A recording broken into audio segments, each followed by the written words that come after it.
In this video, we will create this advanced level multi-user automated data entry form in Google Sheets by using ChatGPT. And this tutorial will be unlike anything that you may have seen so far. Let me give you a brief overview of the features of this data entry system. First of all, a user will fill the form and submit the entry for approval. If there are missing fields on the form, you will get a customized error notification like this.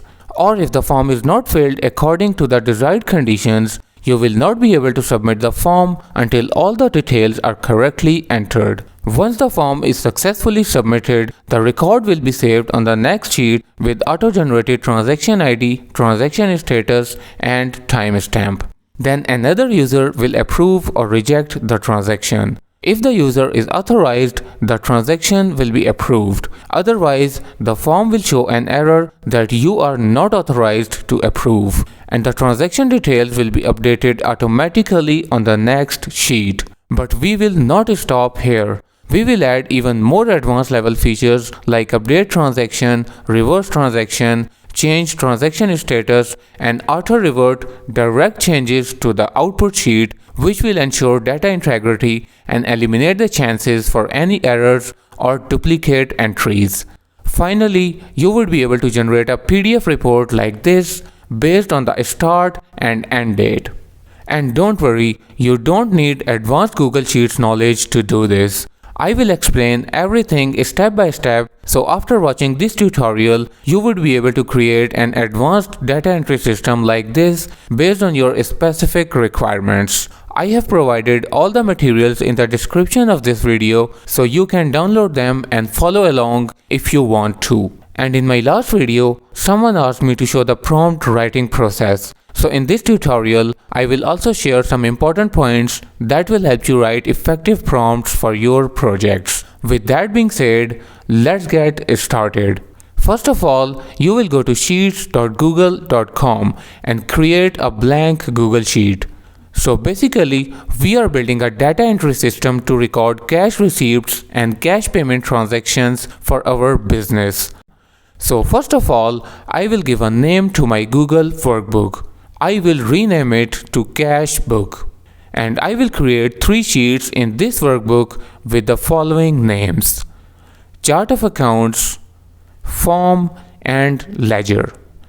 Then I will go to the Chart of Accounts and I will create the following 5 columns in this sheet: account name, account code, account type, sub-account type, and balance. I will highlight these column headings and I will press Ctrl, Alt, and T to convert them into a table, and I will rename this table to Chart of Accounts. Now I already created my Chart of Accounts, so I will just paste it here. And that's all we want to do on the Chart of Accounts tab. Let's go to the Form tab, and here we will design our data entry form. So I will start by creating the required input fields for my data entry form. We need transaction date, entity name, transaction type, entity type, debit account name, credit account name, debit and credit account codes, and debit and credit account types. We also need 2 fields to enter cash receipt amount and cash payment amount. And finally, we need a description field to understand further details about the transaction. Let's format these input fields and complete the overall layout of our data entry form. I will fast forward this process because we don't need to spend time on these basic things because this is an advanced level project. So we have completed the layout for our data entry form, and to save the time, I also created these buttons down here because this is an advanced level project, so we need to cover a lot of other important things. But in case you don't know how to create these buttons, go to Insert, click Drawings, select a shape, then draw the shape, type the button name, resize and format the button according to your requirements, and then click Save and Close. And now you can place this button on your data entry form just like that. And on the top of this data entry form, we have created a search field and we need to assign a button or a shape to this field. So go to Insert, Images, select Image over the Cells option and then go to Google Images tab. And I will search for a search icon. Let's choose this one. Click Insert. Then resize and position this image on the search field just like that. And now let's discuss all of these input fields one by one. First of all, we have transaction date. We want to make sure that the date is valid and we want to accept only February 2025 dates in this field. So I will go to Data, Data Validation, add a new rule, and from the criteria options, I will choose Date is between option. And because we want to accept dates from 1st February to 28th February 2025, I will enter both of these dates in the relevant fields. Then select Reject Input and also check this Show Help Text option. Now if I go back to the date field and choose any date that is not in February 2025, I will get an error that only February 2025 dates are allowed. And if I select any date that is within February 2025, the form will accept my input. In the entity name field, we want the user to enter a name. For example, if we received money from a customer, the user will enter customer name here. And we also want to make sure that this field is not blank. In the transaction type field, we will define what type of transaction we are recording. For example, cash receipt or a cash payment. So I will go to Data, Data Validation, add new rule, choose drop down as the criteria, and I will insert two options here, receipt and payment. Next field is entity type. Entities are basically anything your business interacts with, such as customers, vendors, employee, inventory items, resources, banks, and other stakeholders. So I will go to Data Validation again, and in the drop down, I will enter some frequently used entity types such as customers, vendors, employee, and others. Next two fields are debit and credit account names. And we have already defined these account names in the chart of accounts sheet. So we will pull these account names here on our cashbook data entry form. Go to Data, click Data Validation, add new rule, and I will choose drop down from a range as the criteria. Click here to select the data range, go to the chart of account sheet and select this account name column range. And I will put a $sign with row and column references to log this range. Click OK. Go back to the Form tab, and now if I search for a particular account name, it will give me the relevant options to choose from. So I will copy this and I will paste the same in the credit account name field as well, because I want the user to select account names only from this predefined list. Another condition that we want to implement here is that if the transaction type is cash receipt, then the debit account name must be equal to cash on hand. And if the transaction type is cash payment, then the credit account name must be equal to cash on hand. But if any of these conditions are not true, then we will not submit the form and we want to show an error in that case. We will handle this logic in our ChatGPT prompt later in this tutorial. Now the next four fields, debit and credit account codes and debit and credit account types, should be automatically populated from the chart of accounts sheet. If I go to my chart of accounts, you can see that we have already defined the account codes and account types. So on my form sheet, I will apply a VLOOKUP formula to retrieve the relevant account codes from the chart of accounts sheet. Search key should be this debit account name. I will press F4 to log this reference. In the range argument, I will select this entire chart of accounts table because that's the range from where we want to pull the data. Press F4 again to log this range. In the index argument, I will enter 2 because account codes are in column number 2 of our chart of accounts table. And in the isSorted argument, I will type false because we want to look up the exact match. Press enter and the result is 20200. If you go to chart of accounts, you can verify that 20200 is actually the account code for cash on hand, which is the same value that VLOOKUP formula has pulled here on our data entry form. Now I will copy and paste the same formula in the credit account code as well.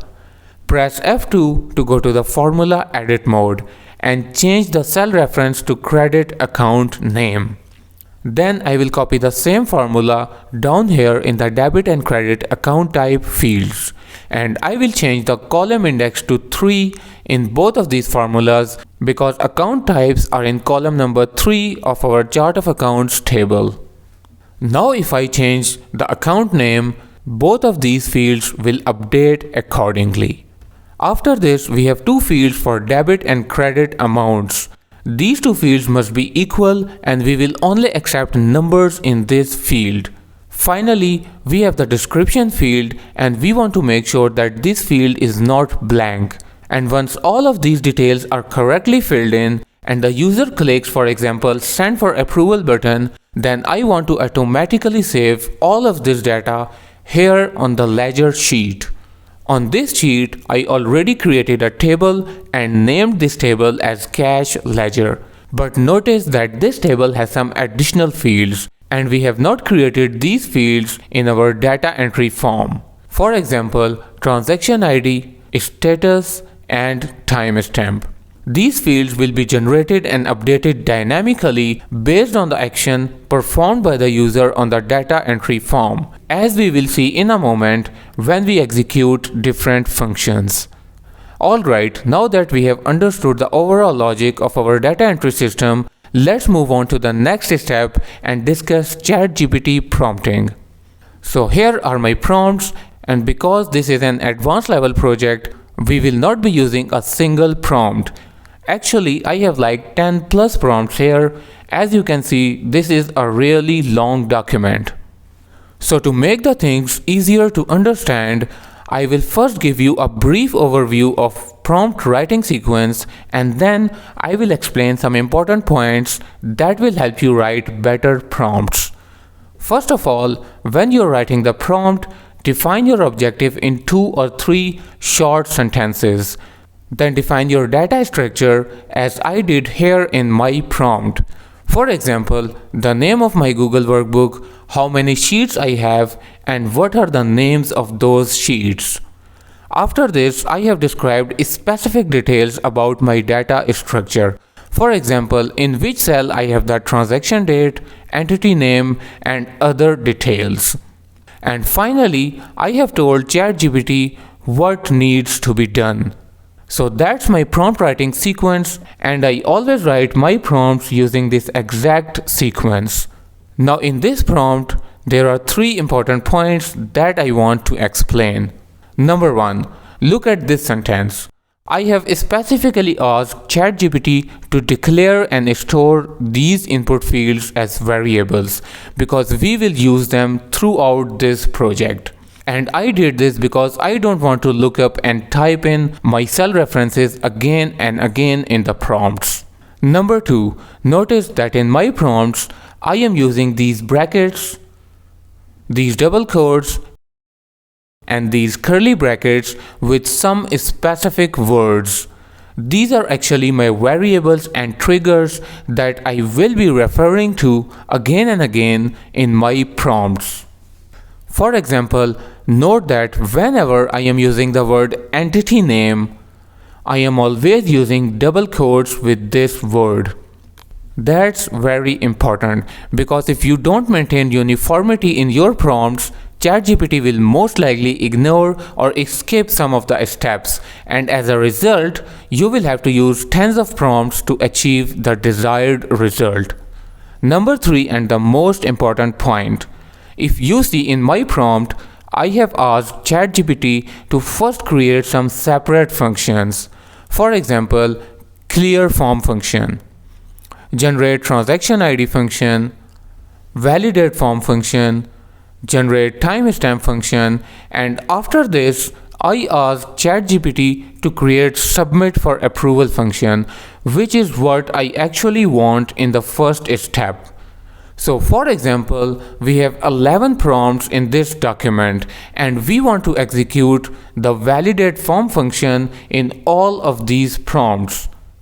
But instead of pasting this long text again and again in all of my prompts, I have created a separate validate form function, and whenever I want to execute this function, I will just write this single line, call validate form function, and it will automatically execute this function, so we don't have to paste this long text again and again in each of the prompt.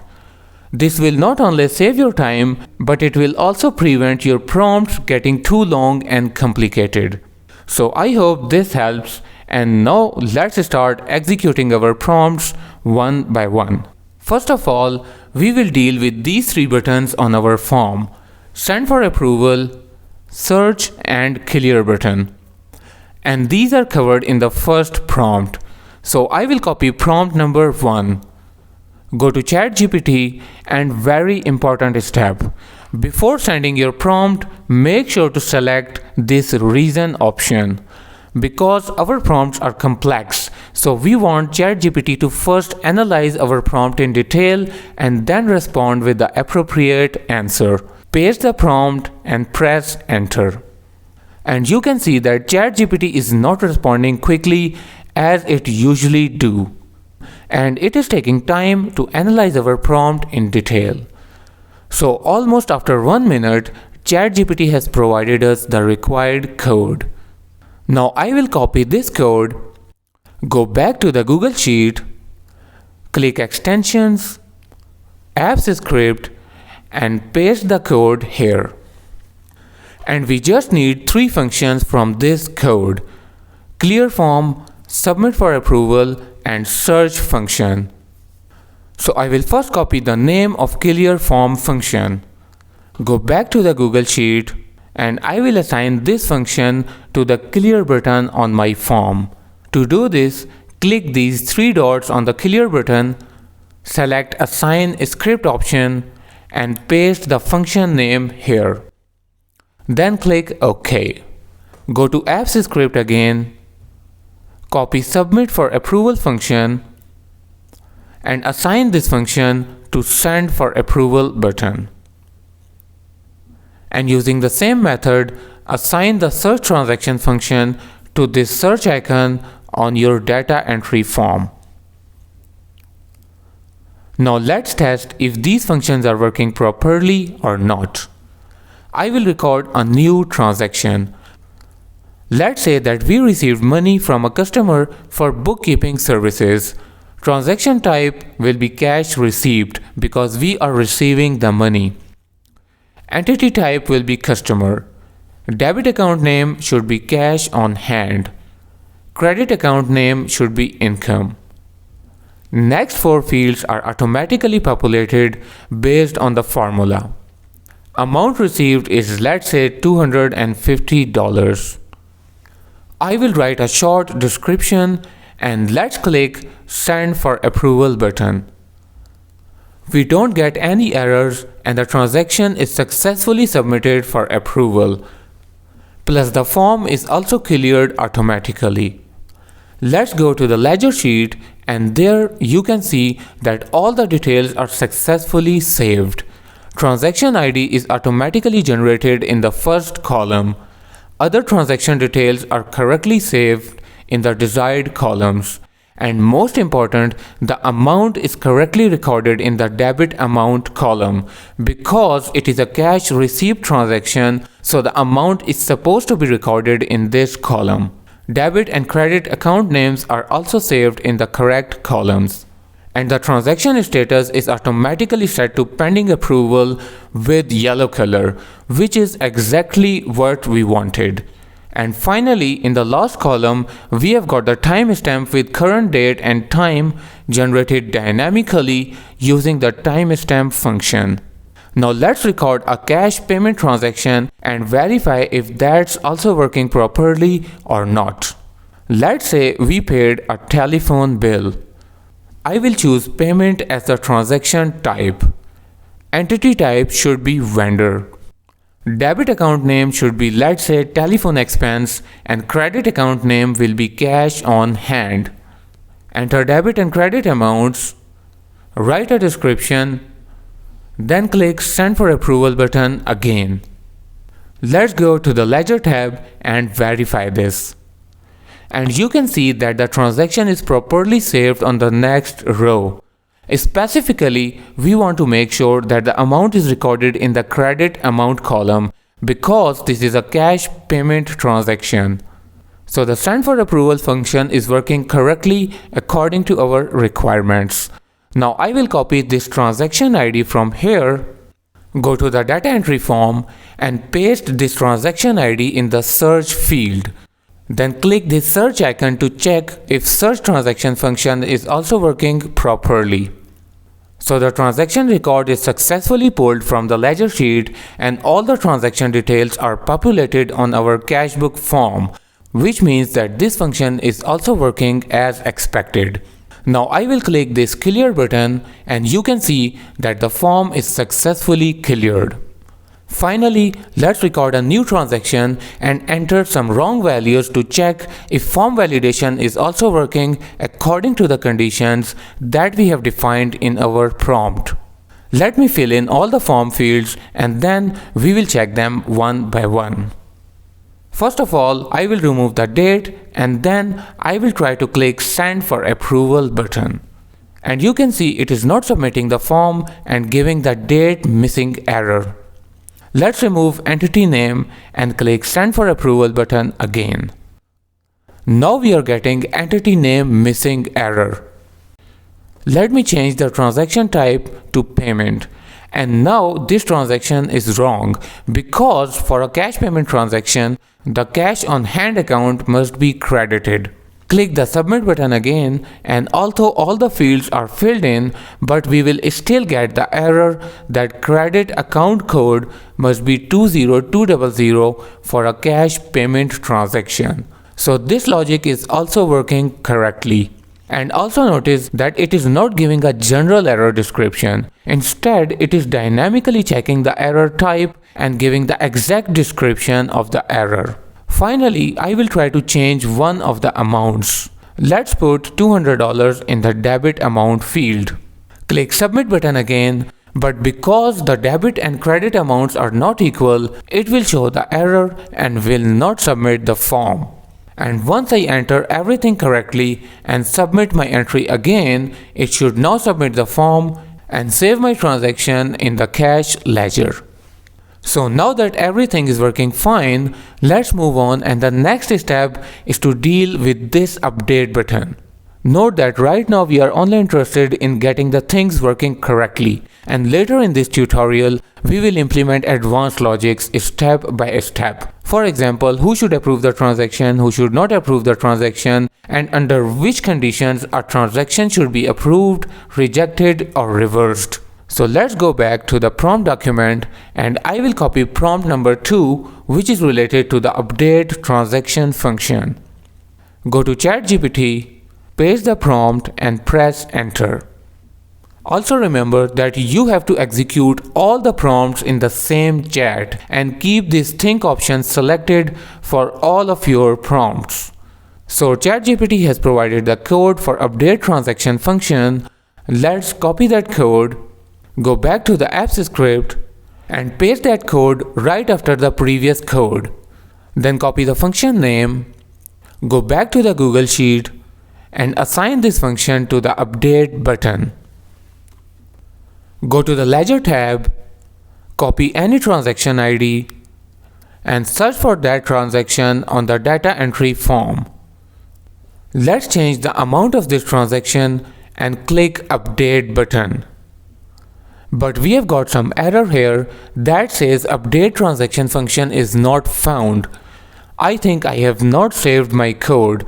So I will go back to the apps script and save my code. Back to the Google Sheet, Click update button again and now it should execute the function. Right, there you go. Transaction updated. Let's go to the ledger tab and there you can see that the transaction amount has changed to 300 without changing any other details. Plus this timestamp is also updated automatically. Next step is to create a function for approve button.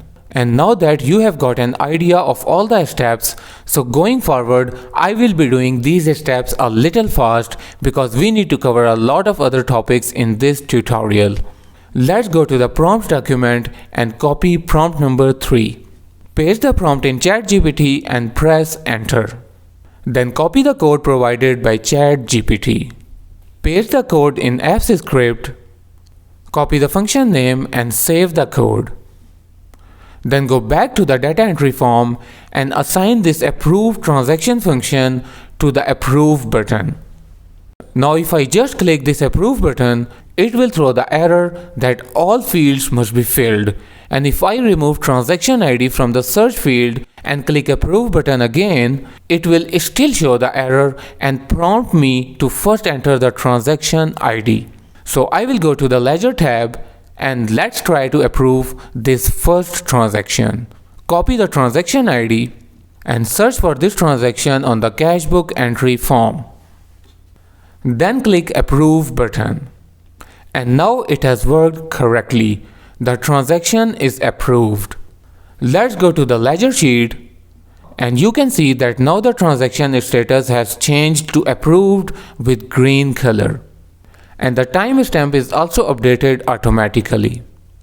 Let's move on to the next step and create a function for the reject button. And this is almost similar to the approve transaction function, so I will fast forward this process.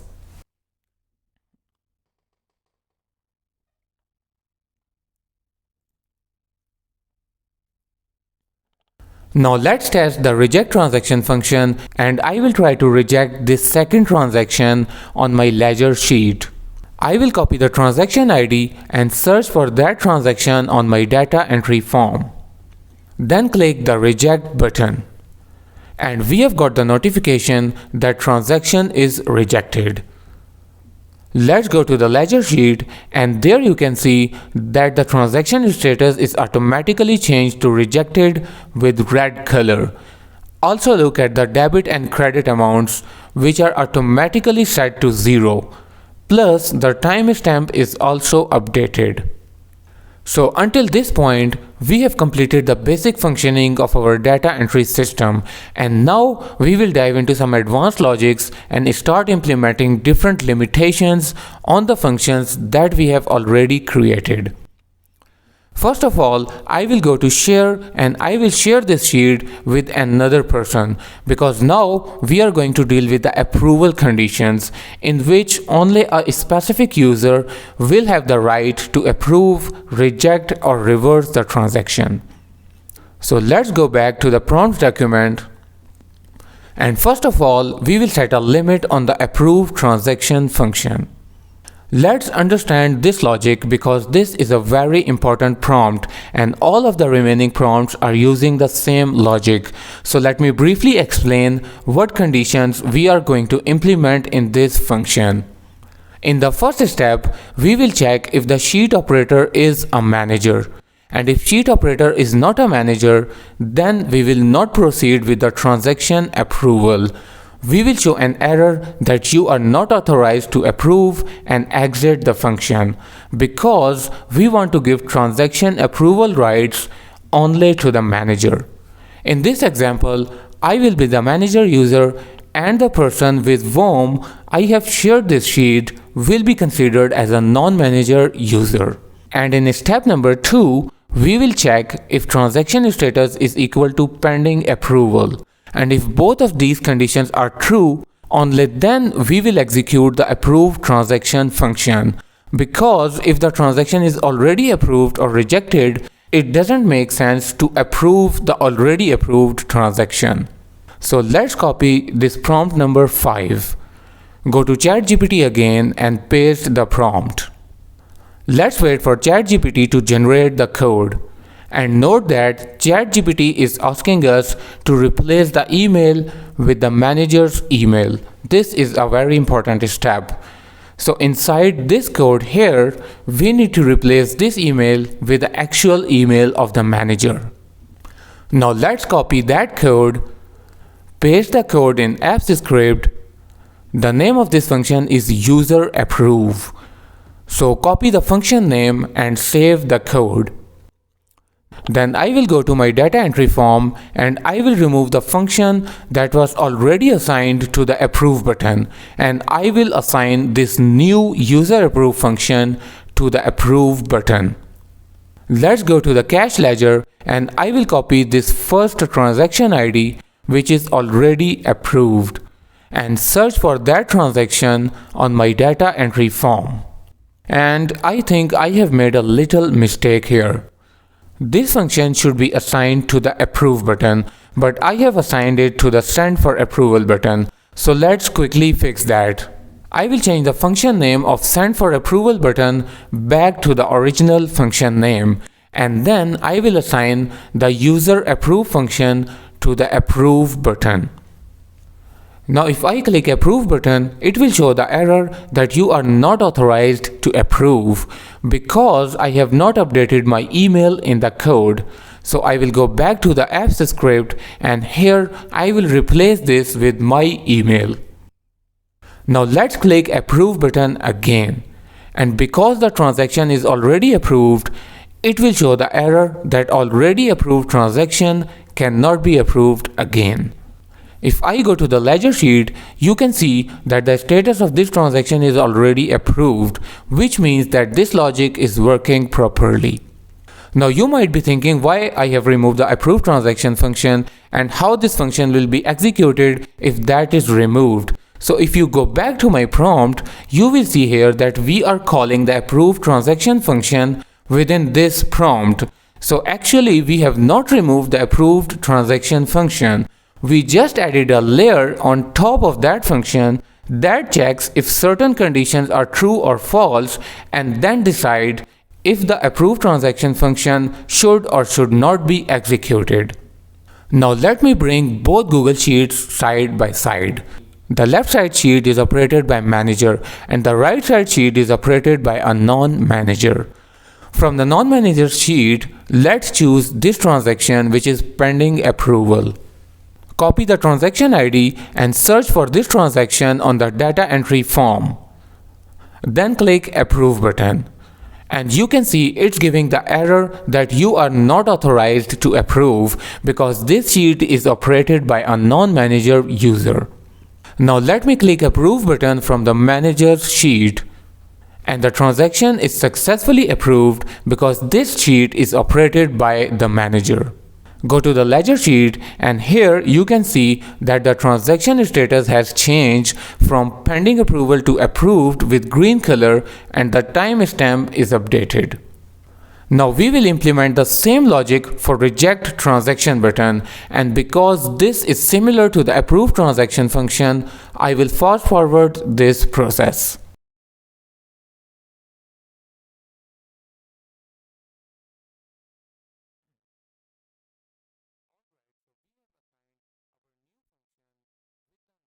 Alright, so we have assigned our new function with the name user reject function to the reject button on our data entry form, and I have also recorded a new transaction for testing.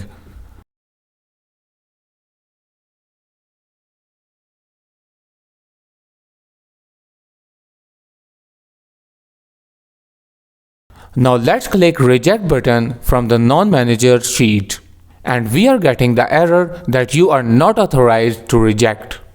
Let's click reject button from the manager sheet and there it is working correctly. Transaction is rejected. You can check here on the ledger sheet that we have a new transaction and its status is changed to rejected and debit and credit amounts are turned to 0 automatically.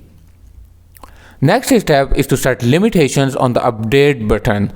And we will implement the same conditions here, that if the transaction status is pending approval, only then it can be updated. Otherwise, if the transaction is already approved or rejected, then it cannot be updated. And in this prompt, we don't have to check if the sheet operator is a manager or not, because we will implement a separate change status function where only a manager will be able to change the transaction status. So I will copy prompt number 7 from my prompts document. Paste my prompt in ChatGPT, and the rest of the steps are same, so I will again fast forward this process.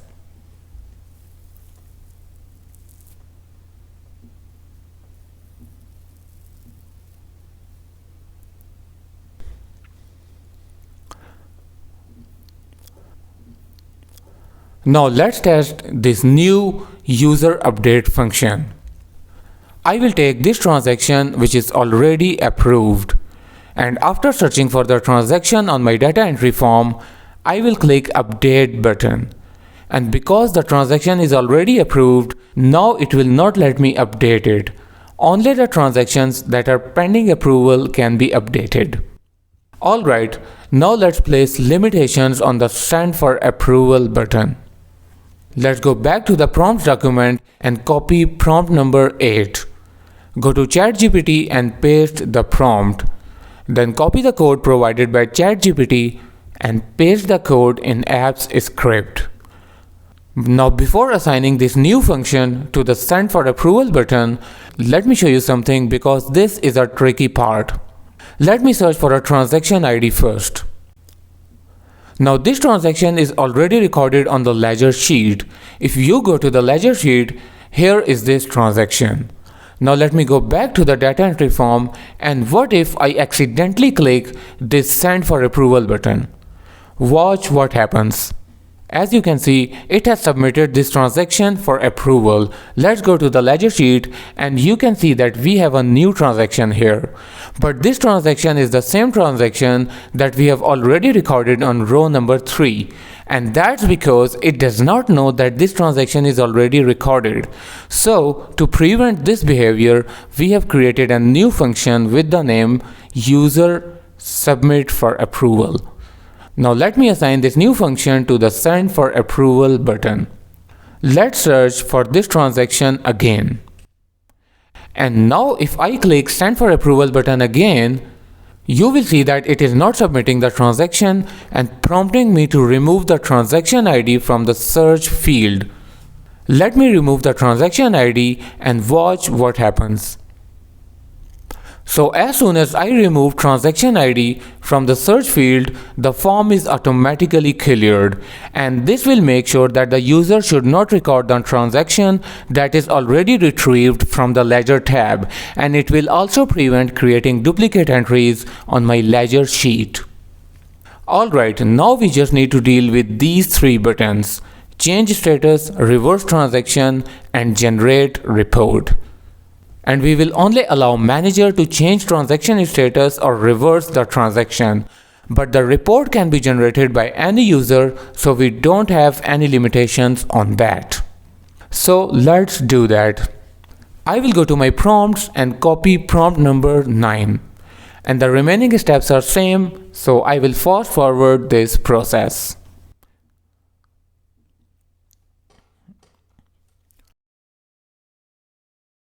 But after pasting your ChatGPT code in the app's script, don't forget to replace your email here in the code. And let's check if change status function is working properly. I will copy this first transaction ID which is already approved. Paste the transaction ID and search. And if a non-manager clicks change status, it will not work. You can see it's giving the error, you are not authorized to change the status. But if I go to the manager sheet and click change status, it will give me a pop-up to enter one of the options. So I will enter, for example, pending for approval here and click OK. And you can see that the transaction status is successfully updated to pending approval. Let's go to the ledger sheet, and in the status column you can see that the transaction status has changed from approved to pending approval with yellow color, and now I would be able to make changes to this transaction. Let me show you a quick example. I will copy this rejected transaction ID and search for this transaction. And if I make changes to this entry and click update button, it will not let me do this because this transaction is already rejected. Now I will change the status of this transaction to pending approval.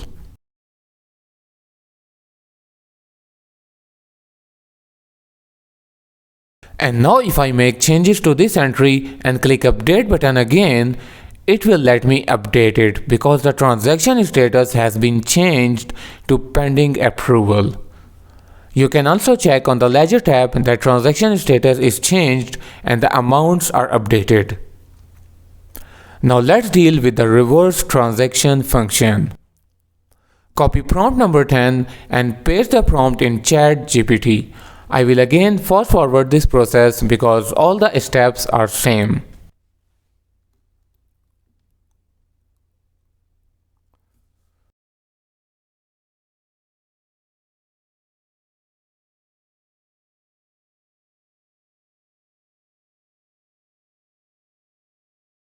So after assigning the reverse transaction function to the reverse button, now let's copy this transaction ID from here and try to reverse it.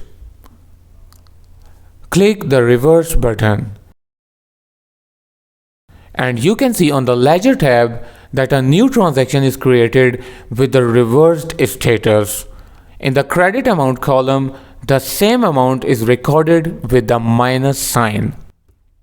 And if you see the description, it is also mentioning the transaction ID that is reversed, which is this entry number 2 here in my ledger sheet.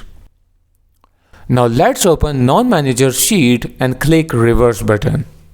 And you can see it will not allow a non-manager to reverse the transaction and gives an error that you are not authorized to reverse. Finally, we will deal with the generate report button. So I will copy my last prompt, which is prompt number 11, and paste that prompt in ChatGPT. Now honestly, I don't think ChatGPT will be able to do this because this is a quite difficult prompt. But let's see. So ChatGPT has provided us two codes here. First code is for the backend that we need to paste in the app's script as usual. And the second one is an HTML code that we need to paste in the separate HTML file, and we need to name our HTML file as cash ledger. So I will first copy the HTML code, go to apps script, click this plus sign and create a new HTML file. And we need to name this HTML file as cash ledger. So click rename and paste the file name. Then paste the HTML code provided by ChatGPT and save the code. Then copy the backend code and paste that code in apps script as usual. Go to your Google Sheet and on your data entry form, assign the new function name to the generate report button. Now if you go back to the code, you will see that this code is mentioning two cell references, cell D26 and cell F26, which are the cells for start and end date to generate the report. So on my data entry form, I will create two date fields in these same cells.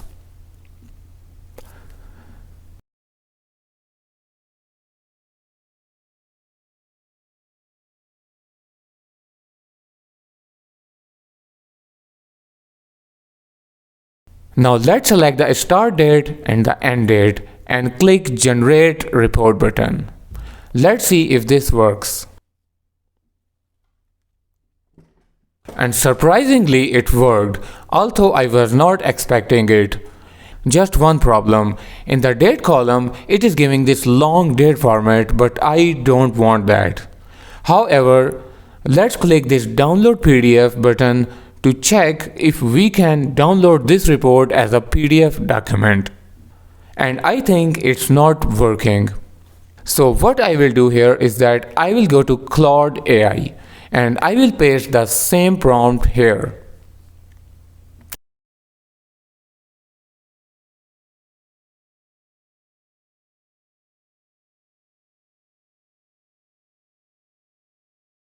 Then I will copy the codes provided by Claude AI and update them in our project.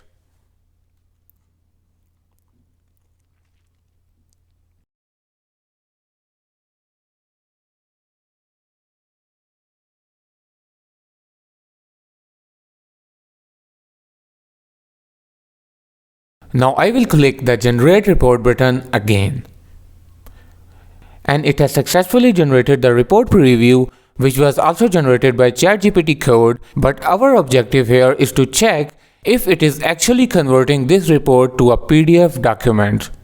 So I will click Print PDF button, and there you go. Now you can download this report as a PDF file as well. Alright, so we have almost completed everything. Now we just need to discuss one final thing. Let's say that someone goes to your Ledger tab and directly change the records like this. So to prevent direct changes to my Ledger sheet, I have already created a code using Claude AI. I will paste that code in my apps script, and now I will go to the Ledger sheet and I will try to delete this amount, for example. So you can see it is giving error that direct changes to the Ledger sheet are not allowed. And watch, if I click OK, it will automatically revert it back to the original amount. Even if I change this amount, it will still give the error and automatically revert the details back to the original values. And you can implement the same type of protection on the remaining Google Sheets so that other people cannot make direct changes to your sheets. So that's all about this tutorial. I have provided all the prompts and codes in the description of this video so you can download them and use them in your projects. Don't forget to thumbs up and share this video if you found this content useful, and feel free to share your thoughts in the comments section. Also consider subscribing to AIC Certified Accountants to learn more about Excel, Google Sheets, advanced accounting, accounting software tutorials, and more. Until next time, take care. Bye-bye.